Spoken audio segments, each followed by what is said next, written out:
Bonjour à toutes et à tous. Comme vous le savez, les droits de l'enfant sont au cœur de mon engagement et ce bien avant que je ne devienne parlementaire, alors que je travaillais dans l'humanitaire. Dès l'instant où j'ai rejoint l'Assemblée nationale, j'ai rejoint le groupe d'études en charge des droits de l'enfant et puis j'ai travaillé dans la mission d'information sur l'aide sociale à l'enfance et ensuite je me suis largement investie dans la commission d'enquête qui visait à évaluer l'impact de la Covid sur les enfants et la jeunesse.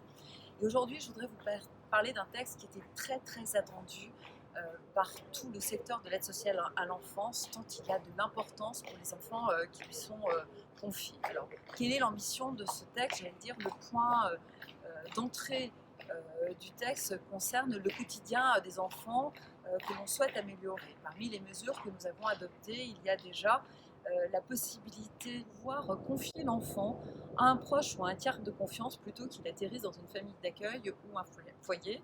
Et de même, nous avons veillé à ce que les fratries ne soient plus séparées.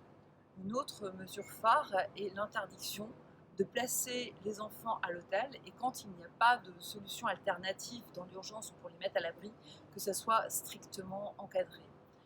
Un autre point qui me semble très important et une réelle avancée, c'est le fait d'avoir systématiquement une solution pour les enfants âgés de 18 ans qui, à ce jour, pour beaucoup, se retrouvaient à la rue, ce qu'on appelle des sorties sèches, à qui seront proposés soit des contrats jeunes majeurs, soit différentes solutions de telle sorte à ce qu'ils ne se retrouvent pas sans solution.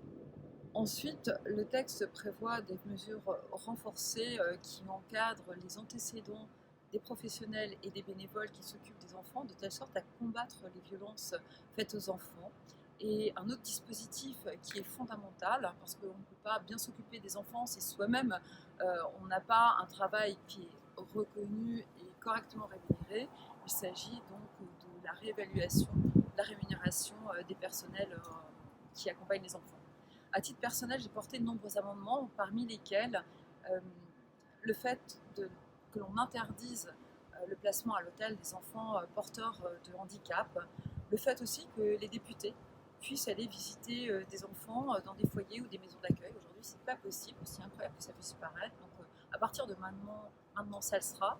J'ai aussi veillé à ce que dans la nouvelle gouvernance de l'aide sociale à l'enfance, il y ait un collège des enfants, de telle sorte à ce qu'ils puissent participer aux décisions qui les concernent. Et enfin, concernant les mineurs non accompagnés, j'ai veillé, et j'ai été soutenue en cela par mes collègues, à ce qu'il n'y ait pas des réévaluations de minorité quand l'enfant passe d'un département à un autre.